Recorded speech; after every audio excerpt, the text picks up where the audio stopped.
Halo semuanya, selamat datang di channel Auto Driver. Kembali lagi bersama saya Diandra di program Diandra Day. Kali ini saya sedang berada di Jakarta International E-Prix Circuit yang lokasinya itu tepat berada di lahan Karnaval Ancol. Nah, tadi sebelum kita masuk ke sirkuit ini, kita ngelewatin area barunya Ancol yang disebut dengan Symphony of the Sea. Itu lokasinya benar-benar Instagramable banget, cocok buat kalian yang mau foto-foto, dan juga ada jogging track. Jadi bagi Anda yang suka jogging, wajib banget cobain. Nah, selain kita akan menjajal trek ini, saya juga akan ditemani dengan tokoh inspiratif. Kira-kira siapa ya tokoh inspiratifnya ya? Nah, kebetulan kan perfilman Indonesia ini lagi kencang-kencangnya melaju. Makanya saya mau undang tokoh inspiratif dari dunia perfilman Indonesia. Kira-kira siapa dia? Yuk, langsung aja.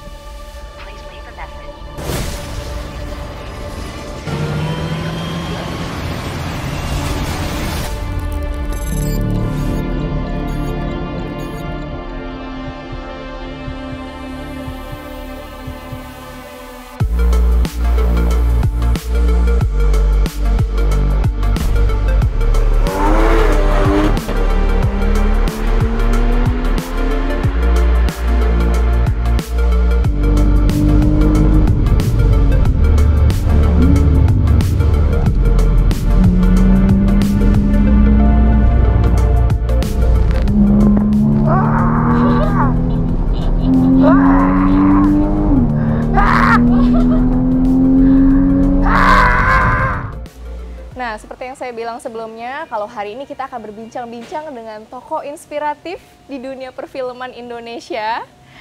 Siapa lagi kalau bukan Bang Joko Anwar. Halo, apa kabar Bang? Baik, Wah, Diandra. deg-degan nih sebenarnya mau interview Bang Joko nih yang segitu terkenal Aku di seharusnya yang Indonesia. deg-degan. Ya ampun, baik ya Mas ya? Baik, baik, baik. Oke Bang Joko, sebenarnya aku penasaran banget nih. Bang Joko itu kan lulusan ITB ya kalau nggak salah. Ya. Kok bisa nyasar ke dunia perfilman sih? Itu awalnya gimana ceritanya? Sebenarnya aku kan dari dulu tuh kepengen masuk sekolah film dari lulus SMA. Oh gitu. Cuman ternyata zaman dulu itu sekolah film cuma satu dan kurang affordable buat orang-orang seperti saya. Jadi cari tahu di mana bisa belajar cara pembuatan film.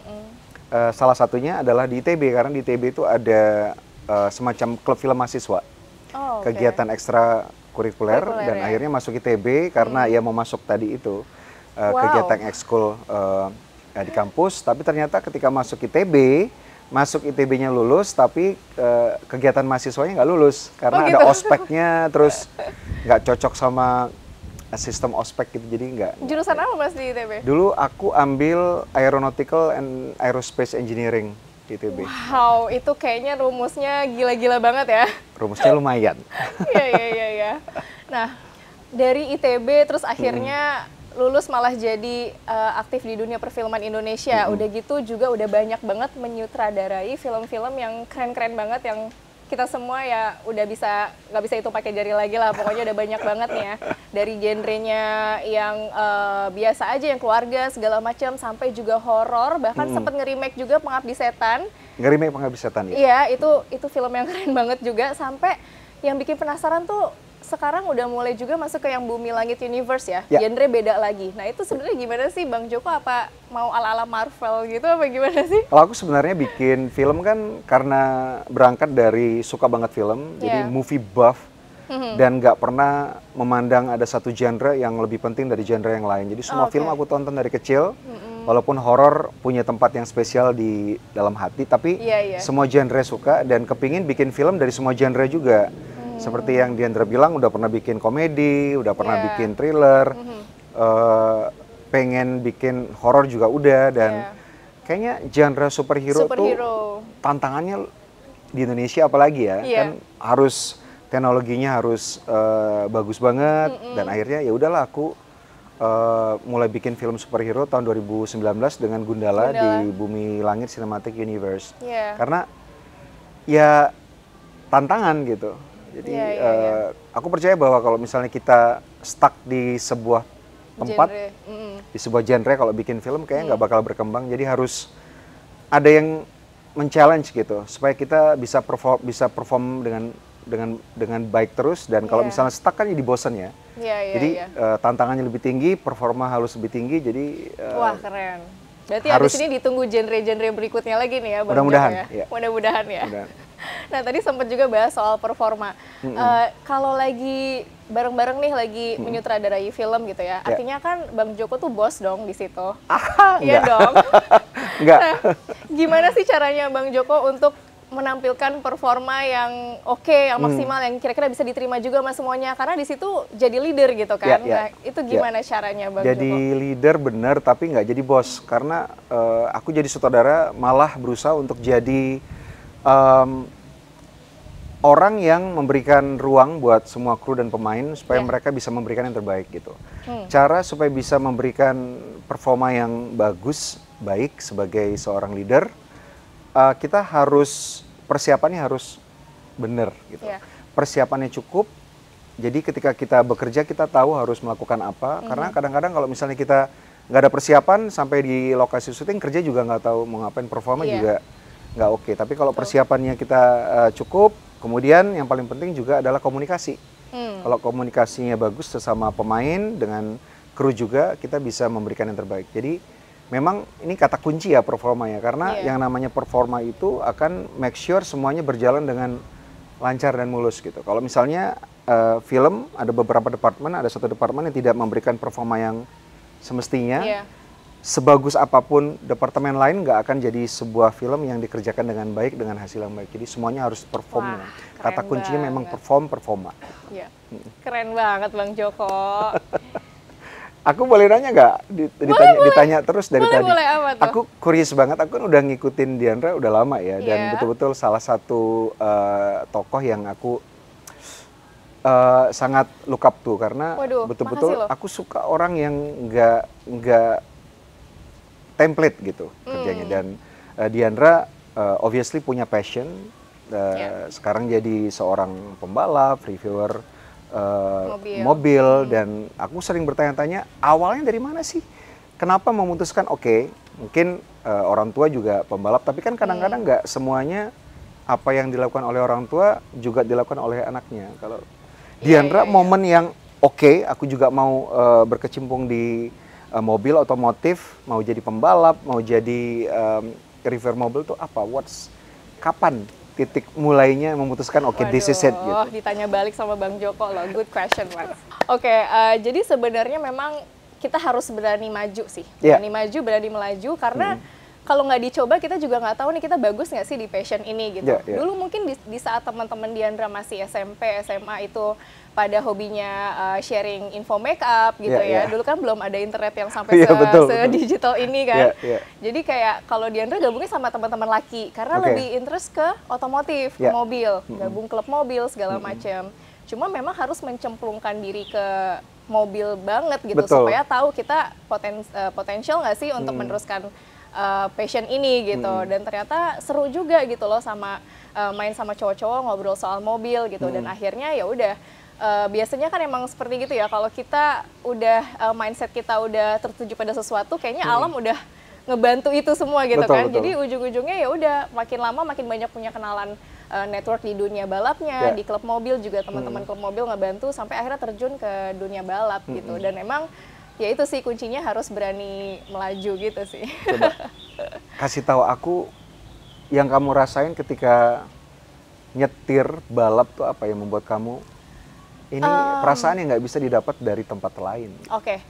Jadi sebenarnya kalau orang banyak yang nanyain kayak itu kan adrenalin rush banget ya gitu. Tapi justru sebaliknya, pas lagi balap, karena mungkin ini passion banget, jadi kalau udah mulai start itu Diandra justru ngerasa hal yang benar-benar menenangkan banget. Gitu ya? Iya. Wow. Dan semua itu kayak kalau balapan kita semua ngatur strategi ya. Itu kita justru di balik kokpit tuh kayak tenang banget. Gitu ya? Terus sambil oke ini mobil depan ini, jadi kita udah lupa dunia nih, kita udah punya game sendiri yang kita ciptain sendiri, kita jalanin sendiri. Terus oke ini mobil depan dia lemah di tikungan, artinya saya harus ngebalap dia di trek lurus. Oke, mobil yang ini lemah di tikungan yang es besar, artinya di es besar ini bisa saya balap di sini gitu. Jadi udah punya strategi sambil ngebaca karakter masing-masing driver di depan gitu. Dan emang sengaja kalau kualifikasi itu biasanya Diandra nggak yang paling depan banget gitu ya. Maksudnya kayak nggak terlalu ngejor-jorin banget karena lebih seru ngebalap sebenarnya pas di race itu. Gitu. Dan kita lebih pelajarin karakter orang segala macam. Jadi kalau orang nanya gimana sih pada saat kita nyetir di dalam, wah itu seru banget gitu, kayak calming gitu, efeknya malah relaxing gitu, gitu karena lupa sama dunia luar gitu. Mungkin ini hal yang sama kayak Bang Joko rasain juga kalau lagi di we only film. Happy ketika kita sedang bekerja Iya, benar-benar happy, damai, gitu. Tenang. Sama-sama banget. Ketika aku di set juga itu, justru kalau orang bilang mungkin di set stres, kalau aku malah kayak calm. Iya. Kayak lupa dunia terus di my world gitu kan. Tapi kalau aku ya seperti biasa kalau bikin film pasti ada kayak yang tadi kita sebut tantangan, kayak ada plus point, ada yang harus diperhatikan. Kalau aku kebayang pekerjaan aku ya yang berkaitan sama waktu, berkaitan sama lokasi, mungkin ketika syuting banyak sekali gangguan. Kalau misalnya Diandra, apa tuh yang biasanya bikin ini lumayan susah ya mengerjakan dunia ini gitu, dunia balap. Dunia balap atau balap kali ya? Kalau di balapan sih pastinya banyak faktor yang bikin di luar dugaan kita ya. Artinya kita udah mempersiapkan mobil sesehat mungkin gitu kan. Tapi tahu-tahu pas di dalam ada aja kejadian misalnya tiba-tiba salah perhitungan akhirnya masuk gravel jadinya nggak finish gitu. Terus ada juga mungkin challenge lain kayak misalnya mobil udah sehat tapi ternyata kok di dalam ada aja tiba-tiba nggak bisa masuk ngoper ke gigi 3 gitu misalnya. Itu ya itu challenge yang harus dihadapin, tapi ya itulah balapan gitu loh. Kayak kalau kita nggak bisa bilang lagi nggak beruntung nih gitu, ya itu namanya balapan gitu. Maksudnya kita nggak finish atau kita terjadi sesuatu kecelakaan segala macam, itu bagian dari balapan itu sendiri. Intinya lo menang apa enggak gitu, lo finish atau enggak, lo menang apa enggak gitu. How important winning for you ketika balap? Penting banget karena ya balapan pasti harus kompetitif, harus menang gitu. Cuma ya itu dia, intinya kalau orang menang kan pasti itu orang kalau misal balapan udah pasti siap menang. Tapi ya yang nggak siap itu kalau kita kalah gitu kan. Jadi ya kalau seberapa penting ya penting banget untuk menang. Cuma pastinya kita juga akan belajar juga kalau kita lagi kalah untuk seri-seri berikutnya. Momen menang yang paling menyenangkan? Pada saat tahun 2013 itu menang juara nasional. Dan kebetulan juga baru dapat sponsor Shell juga waktu itu. Jadi kayak ISOM betul. Itu benar-benar di tahun itu lagi happy banget karena pertama kali dapat sponsor. Terus udah gitu dari seri pertama juga udah mulai beradaptasi dengan mobil. Jadinya lebih gampang juga untuk nyalip-nyalip di depan gitu ya. Terus juga sempat ada di underestimate di seri 1 sama seri 2. Makanya kenapa puas banget karena di tahun itu lagi pengen nunjukin banget nih ke orang-orang yang underestimate ini kalau saya menang bukan gara-gara kamu kasih, tapi memang bener-bener ya saya perempuan dan saya bisa menang gitu. Sering di underestimate nggak selama saat itu aja sih? Sekarang udah nggak mungkin dong. Ya enggak sih. Terus tadi kan ketika balapnya, tapi sepanjang karir yang paling bikin down pernah nggak?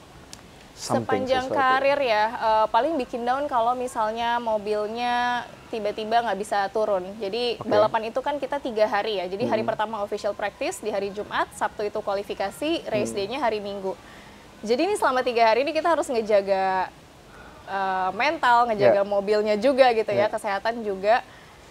Begitu ada yang nggak beres pasti udah langsung stres banget. Yang paling stres itu pernah kualifikasi udah bagus banget, di kelasnya udah paling depan, jadi startnya di awal gitu untuk race day, tapi ternyata mesinnya jebol, pistonnya jebol, jadi nggak bisa turun.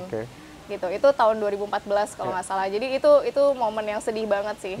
Gitu. Berarti sama sebenarnya untuk memastikan kita bisa memberikan performa yang maksimal ketika balap sama dengan bikin film, berarti harus ada persiapannya. Betul banget. Badan kita harus fit, terus kalau aku kan kamera, berarti kameranya juga harus perform dengan baik. Kalau Diandra mobilnya harus dibikin sehat juga. Dibikin sehat juga dan sama-sama kita ada kerja sama-sama tim ya. Jadi kita nggak kerja sendiri, saya juga ada tim, Bang Joko juga ada tim. Jadi gimana kita bisa bikin performa yang bareng-bareng, yang menyehatkan, yang maksimal, yang supaya bisa jadi juara gitu, supaya bisa dapat film yang terbaik gitu kan. Very insightful.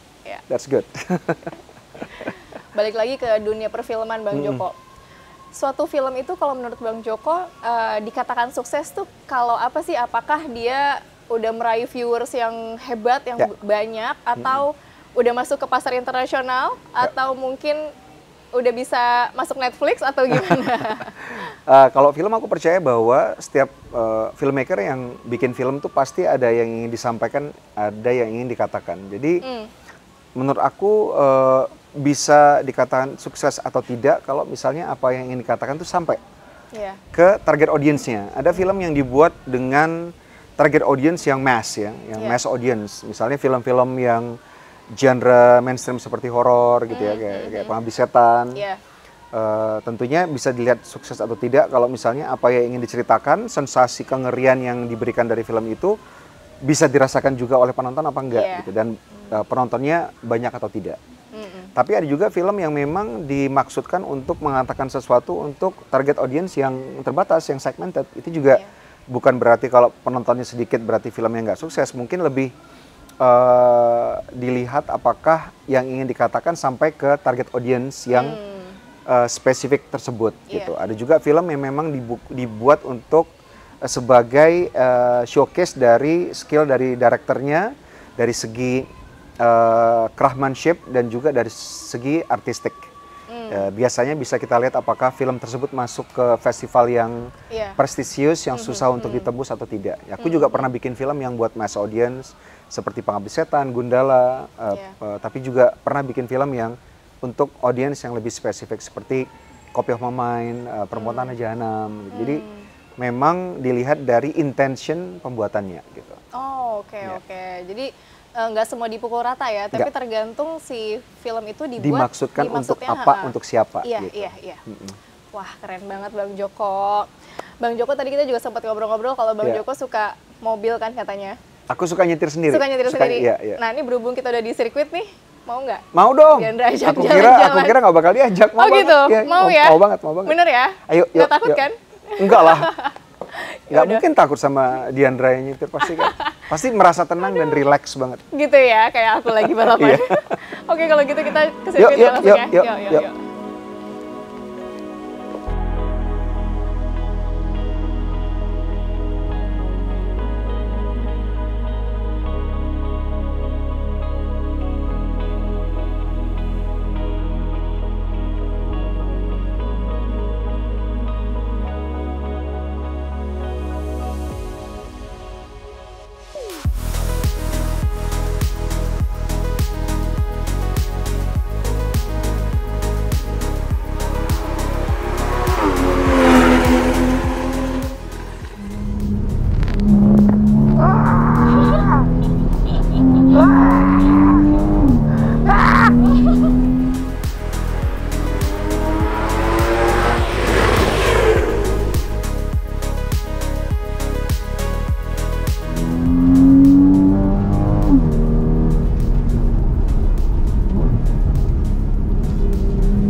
Gimana Bang? Tadi habis gaspol pakai Porsche. Terasa relax beneran seperti yang kamu bilang, calming. Relax, Tapi mungkin karena kamu yang nyetir. Oh gitu? Kalau kenapa? Gak tahu, enak aja, merasa aman kali ya. Merasa aman kayak karena ada trust gitu. Iya, ada trust-nya. Trust paling penting juga sih, ya. Aku rasa kalau kita trust sama orang, kayaknya apapun dibawa terasa relax. Dan tadi aku terasa relax banget dan Boleh sering-sering sih. Oh gitu ya? Seru ya? Seru. Okay. Terus aku kan tadi sepanjang perjalanan seperti yang aku bilang, aku kayak put my trust in you, terus mau dibawa gimana aja, oke. Terus kalau yang namanya trust kan dalam banyak hal ya. Kalau misalnya aku sebagai saudara, orang percaya sama aku dalam menjalankan sebuah produksi, kreatif directionnya kemana. Terus yang paling penting juga nih, ada satu profesi yang menurut aku juga penting banget nih. Kalau misalnya kita udah percaya sama dia, kayaknya kita akan ngikutin dia, dan itu adalah reviewer. Ada reviewer film, ada reviewer mobil gitu ya. Dan Diandra kan selain pembalap juga adalah reviewer mobil yang udah dipercaya banyak orang gitu. Aku juga sering nonton video-videonya. Thank gitu. you. Terus ya ini kebetulan mungkin nggak nanya mobil karena mungkin pembicaranya bisa panjang banget. Aku cuma nanya aja yang sederhana, yang tiap hari orang nanya, tips buat ngerawat mobil yang simple, yang sehari-hari harus aku pegang itu seperti apa? Oke, jadi tips merawat mobil ya, sebenarnya simple Bang Joko. Kita jangan lupain rutin secara berkala. Rutin berkala? Iya, dan di situ pastinya kita ganti oli gitu ya. Nah, ganti oli itu juga penting banget supaya mesin kita juga tetap bagus. Nah, kalau saya pakai Shell Helix Extend 0W40 karena Shell Helix Extend ini memang cocok untuk mobil-mobil baru. Jadi oli itu tuh harus sesuai pemilihannya sama mobilnya sendiri gitu. Mobil kita harus sesuai olinya gitu. Iya, betul. Jadi disesuaikan gitu kan ya. Dan Shell Helix Extend ini memang cocok untuk mobil-mobil baru. Kenapa harus sesuai? Dan dia juga karena dia punya viskositas yang berbeda-beda gitu, dan itu sudah kita udah terima simple aja deh gitu.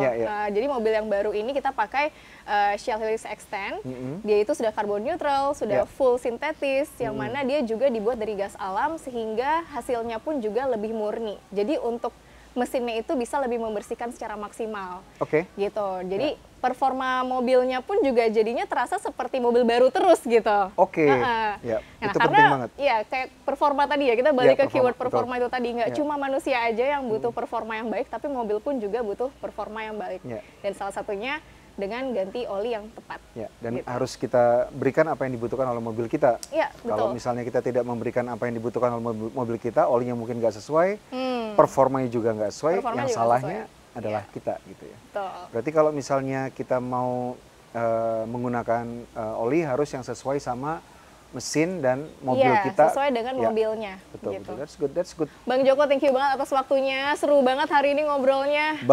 Banyak dapat insight dari Bang Joko, dan thank you juga tadi udah diajak gaspol-gaspolan di sirkuit. Aku yang makasih. Oke, jangan lupa like, comment, share video ini, dan subscribe bagi Anda yang belum. Main-main juga ke website kami di www.autodriver.com. Terima kasih telah menonton video ini. Sampai jumpa di video kami selanjutnya, dan jangan lupa untuk berani melaju lebih tangguh.